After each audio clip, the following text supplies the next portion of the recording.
In the wake of unprecedented economic changes, one question arises. What does the future of wealth look like in a world of hyperinflation and digital currencies? Over the past decade, we've witnessed the rise of cryptocurrencies like Bitcoin and the broader impact of blockchain technology, and now, more than ever, the conversation around these innovations has shifted. What was once frowned upon by the world's biggest financial institutions is now making its way into the mainstream.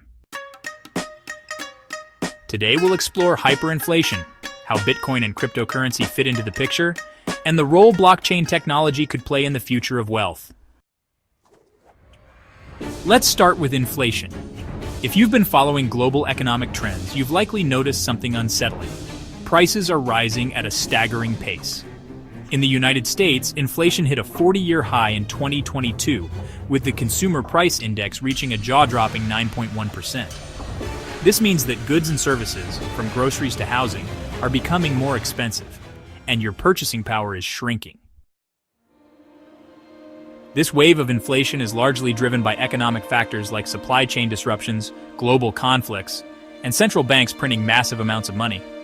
While governments and central banks keep looking for ways to manage inflation, there's no denying the impact on individuals. So, how can we protect our wealth from the ever-decreasing value of traditional money? Enter Bitcoin. Bitcoin, the world's first cryptocurrency, was created in 2009 by an anonymous figure known as Satoshi Nakamoto. At first, Bitcoin was dismissed as a passing trend, a niche technology for tech enthusiasts. But over the last decade, it's become a global phenomenon. In 2017, Bitcoin reached an all-time high of nearly $20,000 per coin, only to experience a steep crash. Yet, despite the volatility, Bitcoin has proven its staying power. By 2021, Bitcoin surged past $60,000, and while it's since experienced fluctuations, it remains the leading cryptocurrency by market cap. So why is Bitcoin so important in the context of hyperinflation? Bitcoin is often seen as a hedge against inflation for one key reason: its scarcity. Unlike traditional currencies that can be printed at will by central banks, Bitcoin has a fixed supply cap of 21 million coins. This limited supply makes it inherently resistant to inflationary pressures. Bitcoin by design is deflationary. It's a store of value that in theory cannot be manipulated by governments or financial institutions. However, it wasn't always this way.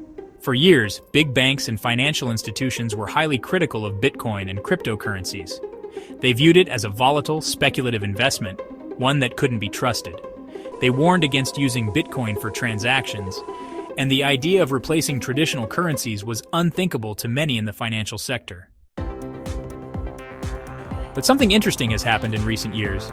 The very institutions that once scoffed at Bitcoin are now diving headfirst into the world of crypto. JP Chase, one of the largest banks in the world, now offers Bitcoin investment products and has even launched its own blockchain-based digital currency.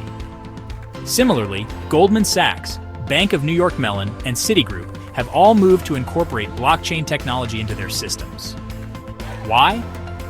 Because they recognize that cryptocurrencies are not a passing trend, they're here to stay. Blockchain technology, the backbone of Bitcoin and other cryptocurrencies, is being embraced by these institutions as a secure, decentralized way to handle transactions. It provides transparency, reduces fraud, and allows for fast, low-cost cross-border payments. In essence, the banks are realizing that they can no longer ignore the blockchain revolution. And it's not just the banks. Former President Donald Trump has been outspoken about the need for the U.S. to stay ahead of the curve when it comes to cryptocurrencies. He has called for America to lead the crypto revolution, urging lawmakers to create a favorable regulatory environment that allows innovation to thrive while protecting consumers. Trump recognizes that if the U.S. doesn't embrace crypto, other countries could get ahead in the race for economic dominance.